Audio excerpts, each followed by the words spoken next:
one of the forming CFDCs in the province of Ontario, there was one in Peterborough, then there was one in Collingwood, and then there was ours. And I was actually the founding manager of ours 34 years ago. And this lady that started this business, her name was Barb Whiter, and she was just like myself, a general manager at Collingwood.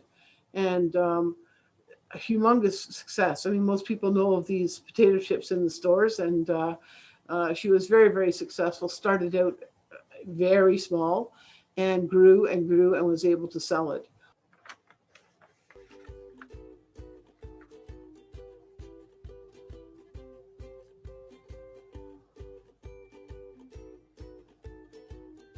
Okay, so I got the idea because my husband, Bill, grew chip stock potatoes on our farm in New Lowell, Ontario.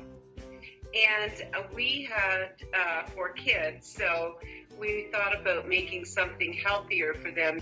And I said, what if I could make these kind of chips with all natural, no preservatives, deliver them fresh to you? Would you stock them in your stores? And I got very positive feedback, and that was all I needed. And, I've always been passionate about what I fed, the food that I fed to my family. My background was in early childhood education and nutrition. And I think Miss Vickie's potato chips were, sort of the thing that I could do with what we had on the farm, making something for my kids. I'm a grandmother of 3 children now, and that's my current passion. I just am trying to spend as much time with them as I can when they're small. The idea of following your passion is really important when you get up in the morning and you're looking forward to what you're doing, regardless of how much compensation you're receiving at the time.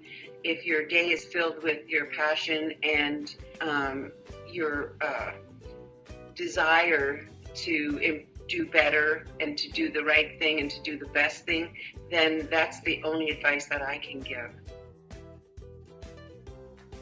Bill and I went to the Sunnydale Township office to apply for a license to process food on our farm. And while we were there was a brochure from the organization, and we took it home and read it, and we made an application.